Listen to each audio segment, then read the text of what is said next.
Hi, everyone. I'm Arlen Bento Jr. Welcome to the Shoot Par Now show with my co-host, main man in the know, always on the street learning about what's going on with golf, James. Stammer? That's me. Hey, everybody. Today's show is sponsored by Divot Board. If you don't know what a divot board is, you need to get one. It'll show you every time you hit where you make contact with the ground and what kind of divot you take. If you come over the top, you're going to look like that. If you come too much from the inside, you're going to look like that, okay? What you want to do is catch the ball, go forward a couple inches. Without that, nice and level, good swing. Divot board, link in the description, you can get one. And that beats tearing up the carpet in your house. It beats tearing up a lot of things. I actually have students that take it with them in practice because they practice on mats or stuff like that. It's just, you know, it'll work in grass and does a good job. So that's got the little feet there. That grab it, yeah. We use it every day in lessons because it's the only thing I can't show indoors. I can't show divots, right? So this really helps a lot. But speaking of divots, how about that open? Oh, boy. It's like this. This is how that open was. It was like... Scottie Scheffler is just, he's too good. So much he might be than too everybody. good for golf. I mean, you got to give him his kudos. Like, you got to give him credit for being, you know, that dominant. Good. Yeah.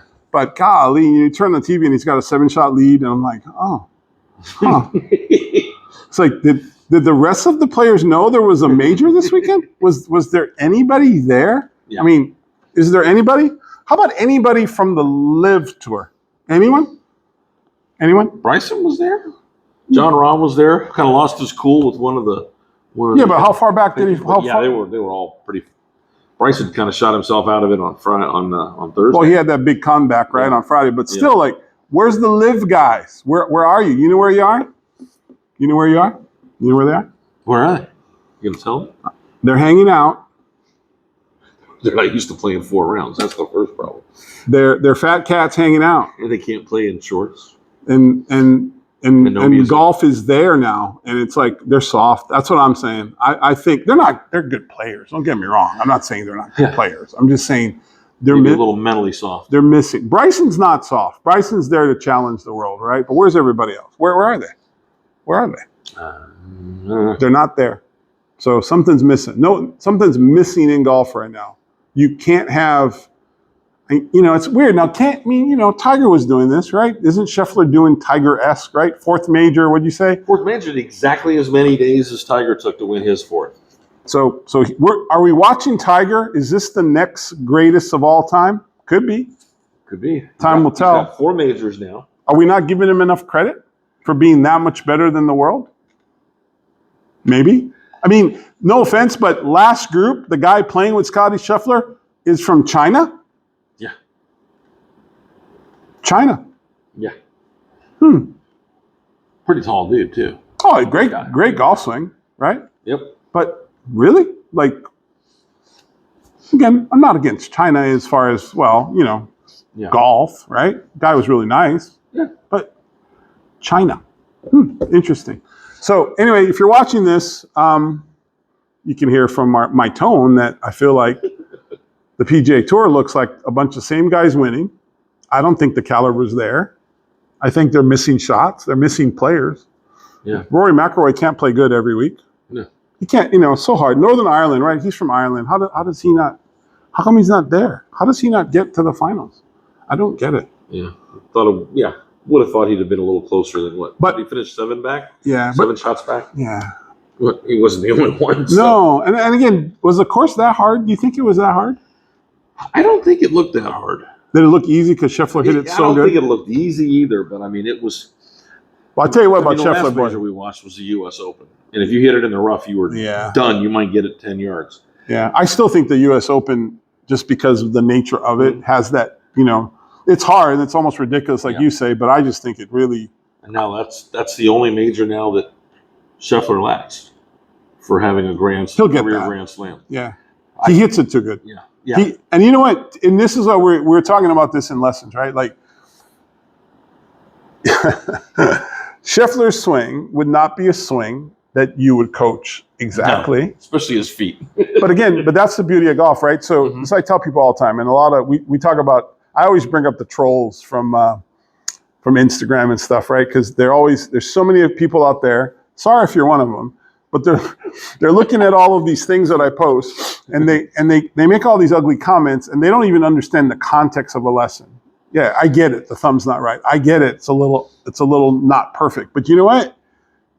A lot of the great players weren't perfect, and Adam Scott's got the perfect swing, and he can't, he didn't win everything. So again, hit the ball in the hole. Scheffler, baby cut down the left side, right in the middle play, hits it right on the green, pretty much rolls the ball next to the hole every single time, makes very few mistakes, gets up and down, probably higher than anybody who's ever played. And he just looks like, and he's so calm, and his interviews are so, he says, he's saying the typical, I don't know what you think about this, but, I'm not defined by being a golfer. And, it's about my family and my faith, which is good. I mean, I don't disagree with that, but it's like, you are a golfer, and you are one of the best golfers in the world. That's why you're on that podium having this conversation. Yeah. Because if you were just about your faith and family, and you were the manager of a grocery store, something nobody would be talking to. Because he looks like a grocery store manager. He kind of does. Yeah? He kind of does, yeah. Because you go to a grocery store and you need help, and then there's a lot of people running around, and a lot of people that work in grocery stores, before they used to know everything. Like, you ask anybody, it's like, aisle 4, bottom row, this over here next to that. Yeah. Now, nobody knows, because they want you to scan it on your phone, right? Yeah. But if you find the manager in a grocery store, they look like Scottie Scheffler. They do. They're tall. That's true. Yeah. I mean, so he looks, sorry, Scottie. Maybe we'll get some comments about that one. Maybe we have to turn the corner here and add some more color to our weekly cast. What job could you see Scottie Scheffler? Oh, that's a good one. If he wasn't playing golf. Okay, so let's do that. It's fine. So I go grocery store manager. Yeah. Oh, okay. Okay, go. Let's go to the next one. Forget the Chinese guy. Let's pick somebody. Let's take Rory. Oh, Rory. Insurance agent. Yeah. Hey, you want to buy this? I mean, what would Bryson be? Bryson. Bryson would be the... No, you can't make him a scientist because he's like... I was thinking the science teacher at a high school. He could be, yeah. He's Mr. DeChambeau here to teach you how physics work. I love physics because it's pretty funny. What else we got? What else can we pick on there? How about Shane Lowry? He'd be a bouncer. He'd be a bouncer. He's a good dude. Him and John Rahm would probably team up to be a pretty good security. John Rahm would be a lifeguard.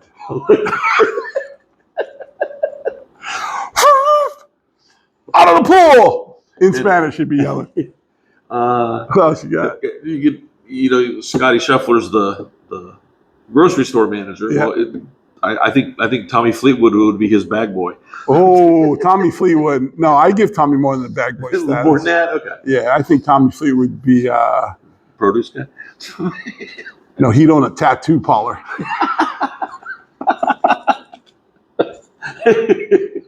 No. They look at me and you, they're like, no, this guy's not a writer and a draftsman, and he's not a golf pro. It's just making fun. But we need to have a little more fun in the golf world. So if you watch this, make a comment. Yeah. You might not get to it, but it's pretty funny. Give us some ideas for what these guys could be doing if they weren't. We should do a whole... There was no such thing as golf. Do a whole segment about that. That would be funny. That would catch on. Yeah. But, congratulations to Scottie Scheffler for playing so well. Did you notice the one thing he was looking at the Claret Jug? Yeah. And he pointed out, he goes, that's interesting. They put that on there. And in 2020, because of the pandemic, they did not play the Open Championship. Oh, what did they write in there? They wrote in there, no champion due to an outbreak of COVID or something along those lines. Really? Like a big long line? It was a long... He's like... Scottie even said, I feel bad for the guy that had to engrave this because it was this long sentence. It wasn't just the name or no champion would have been fine. They should have just wrote COVID. But they kind of put this whole long explanation as to why there was no champion. Yeah. I don't know. But I really expected... I wanted to see fireworks. And you know what? I mean, I guess not every tournament can have that, right? We know that, right? Yeah. But I just feel like at a major, there should have been a lot more guys. Like, again, so I'm going to go back to where's Justin Thomas? Where's everybody? You know, where's I mean, I know Jason Day's hurt. I mean, who's missing? Like, where are the Americans? Where are they? Besides Scottie, who's chasing who? You know, nobody. Yeah, nobody's really chasing him. I mean, that's Yeah. So again, kind of reminds me of NBA basketball because I like watching NBA, right? Mm-hmm. And this is how the NBA works: you draft high, you get that guy like top maybe lottery pick, and they don't do much, but you got to give them 200, 300 million at the end, and then they don't work hard. No, they're done working. They're making $15 million a year. They're playing half the schedule, you know. And again, they're a franchise. They're an entity. They're more powerful in social media than they are. You need to pay them because they bring people out to watch them, right? Yeah. And then you watch them, and it's like, oh. And then, you know, I don't know. I just think sometimes too much money makes the sporting world kind of have a different. They're not hungry. You know, Scottie Scheffler's got to be hungry. Like, I think he just wants it more, don't you? He's got to want it more and just want to dominate. He must want to beat Tiger. He never says it. Yeah. But he's got to be thinking. Well, I mean, if you've got to have a goal.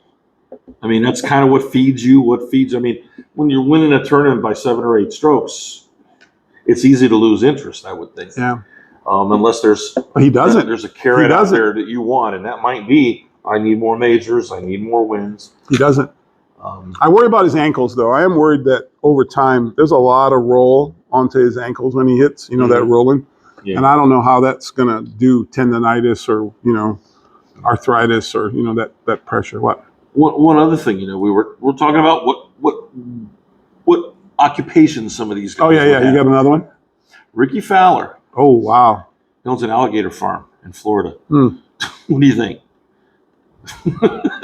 Alligator farmer?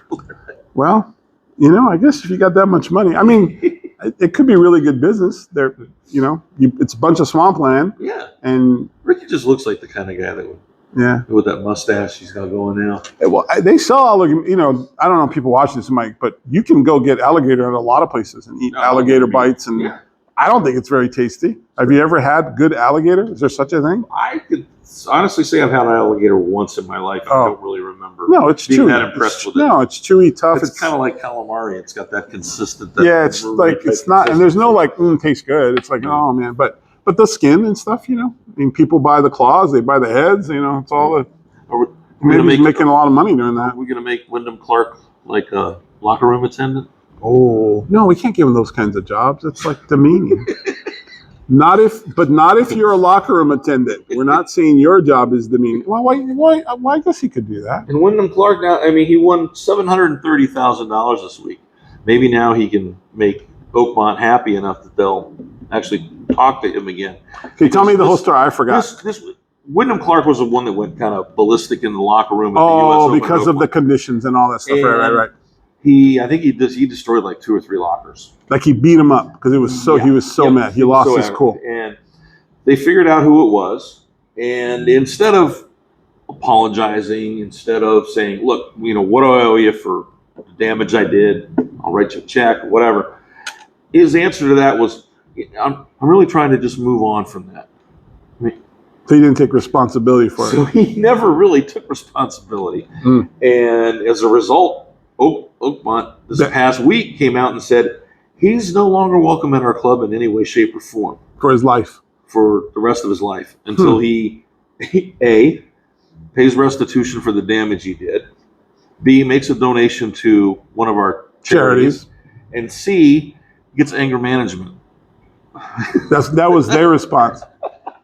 So how many? So how many? So Oakmont's going to hold an Open once every 10 years. They're due again, I think, in 2033 or something. It's coming.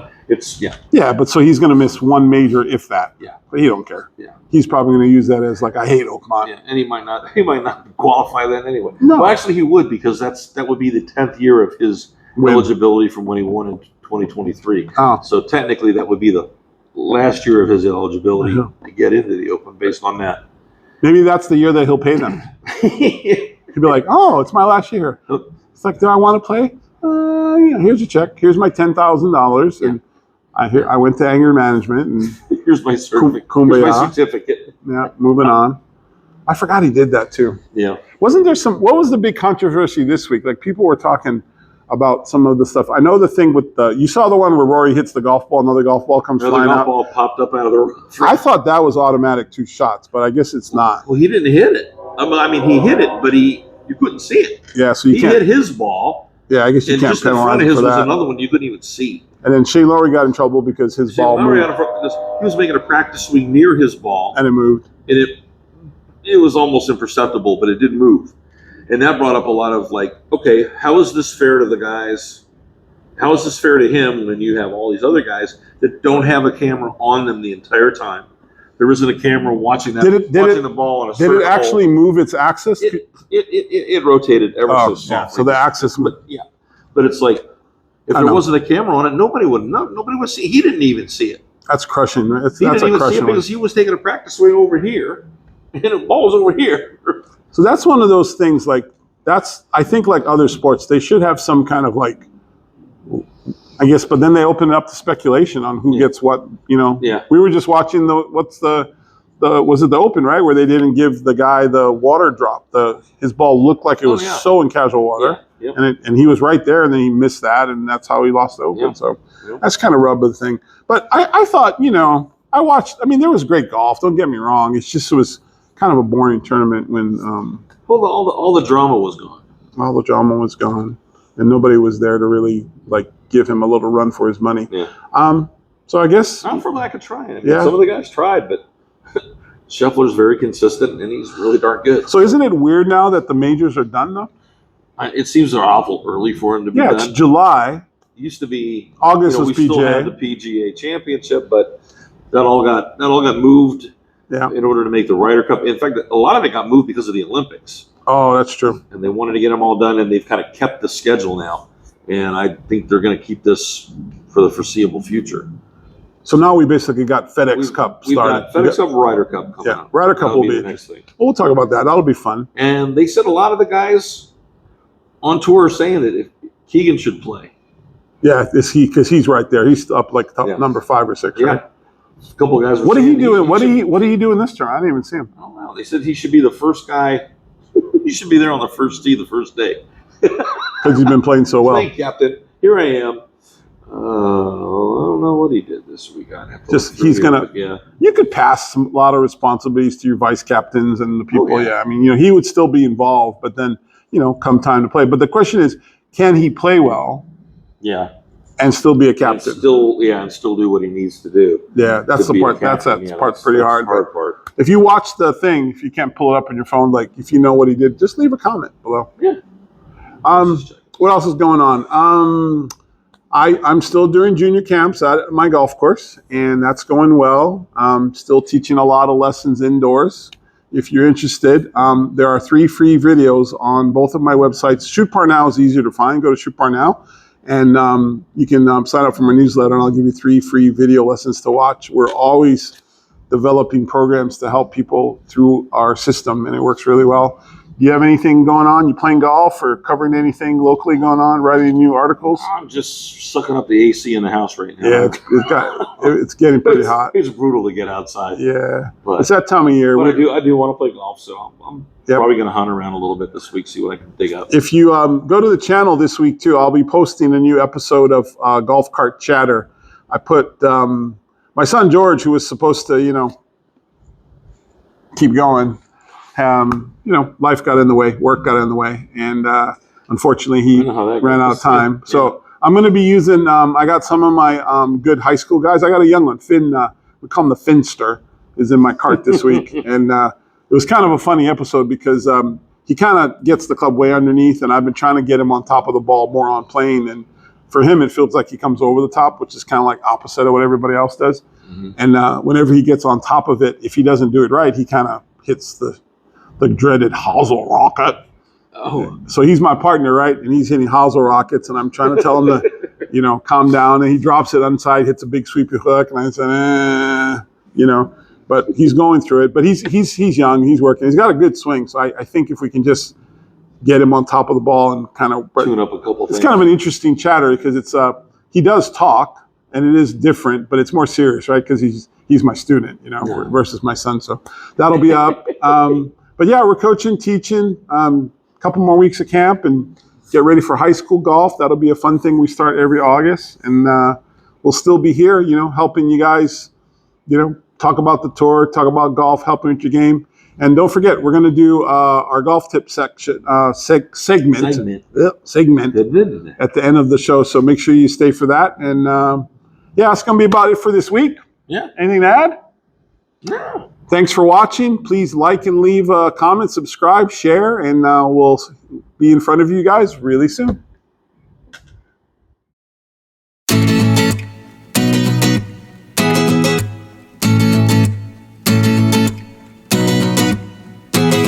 Hey everybody, it's Coach Bento here with the Shoot Parnell golf tip section. You guys been watching me and James do our little podcast, but now we're going to try to help you with your swing. So I was going to help people today with something that I see a lot, and you saw me give a lesson before our podcast. Yeah. So this was a lesson about what controls what in the golf swing, okay? And so a lot of people who play golf, because you're right-handed and you play right-handed, a lot of people, when they hit the ball, the right hand does most of the power, right? Yeah. And so that's always a struggle for people because it doesn't get them to shift their weight and move the club into the ball, into a divot, and having some compression. They tend to always hit behind the ball because if you look at your body, right, the right shoulder and the right arm hang way behind the center of the stance.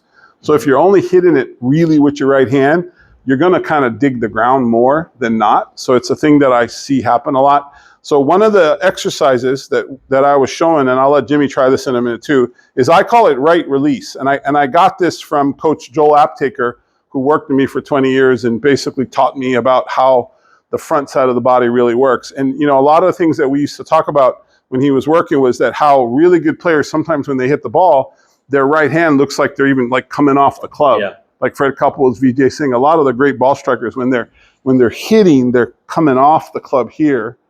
So it looks like the left hand is rotating, squaring the club. And one of the hardest things for people to do, especially people that hit shots and the ball goes off to the right a lot, when they come into the downswing, they have the club here. So by the time they get to the ball, it's wide open. And if they would just learn to let this arm rotate, watch my wrist, it just rotates just a little. See that little move? So it starts to rotate, so by the time I get to the ball, I'm square. When I coach, I call this splash the pool. I tell my students, you're kind of in a pool, and when the club kind of hits the pool, it needs to be looking down a little more. Most people, when they hit right around here, the face looks like that, okay? And we want to turn it down. So the right release drill, I'm going to demonstrate it, and you're going to try it, okay? Now, you're not going to hit it perfect with this, but you're going to see some really good numbers come out. If I do this correctly, my right hand's going to fall off of the club as I hit it. I'm going to release with my left side, and I'll get a good smash number. Usually I get really good smash factors. I kind of tend to pull this a little bit the first couple times I do it, but I'm just going to hit one. I'm going to let go of it. That was pretty good for first crack, right? Yeah. So as I hit that, it's very square, but watch this smash factor. It's going to jump. It should anyway. So 1-3-3, that's pretty good. So I hit that 130 yards in the air with a 7-iron. With one hand. With one arm. Wow. And I can get this thing moving pretty quick. But if you hear the sound of that crack, it's because my right side didn't stop me from moving through impact. And it tends to create a much better strike point because, I don't know if a lot of people know this, but the part of the swing that's the lowest part of the swing is always 3 to 5 inches or so in front of the center of your body, which is normally like your belly button. So if you're always trying to bottom out slightly in front of the ball, you want to feel like your left arm's kind of doing maybe a little more. Okay, have you ever done this before? No. All right. So Never tried it. Jimmy's going to be a good sport and try this for me. Yep. Let me give you... The club that'll do it all for me.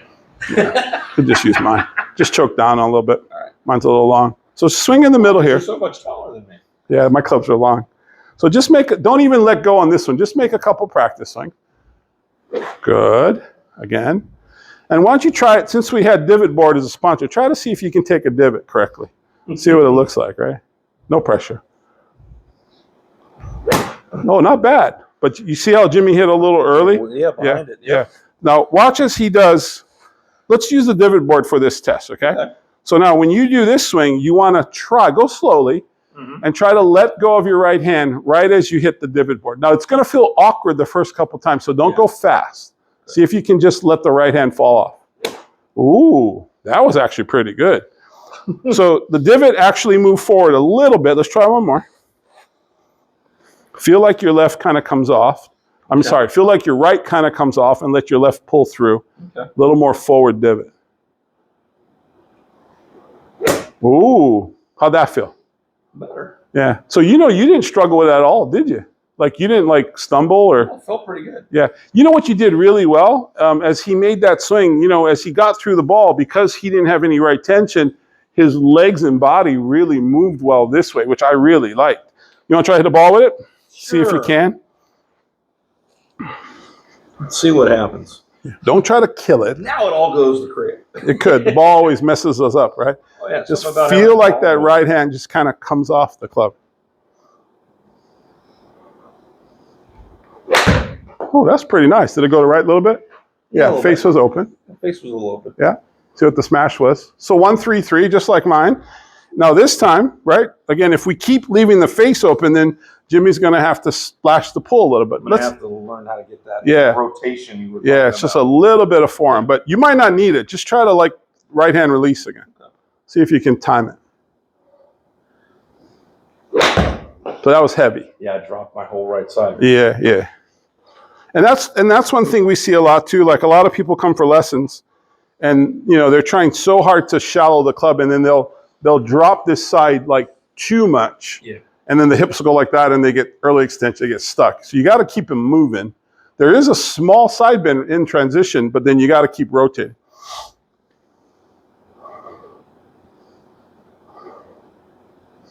That was pretty good. So honestly, for someone who's never done that drill, you've done that really well. You're a little bit inside on the downswing. Yeah. So my club face was actually beyond swing. Yeah, it was actually quite good. So that's just an example. If you're out there and you're struggling with finding good contact points, and sometimes you get stuck at the bottom because your right hand is trying to hit so hard and your body doesn't move, this little right hand release drill that we just demonstrated could help you out a lot, okay? So anyway, hope you liked the tip today. Go try it out. Leave a comment. Let us know and keep watching our Shoot Par Now show. 70s, here I come. There you go.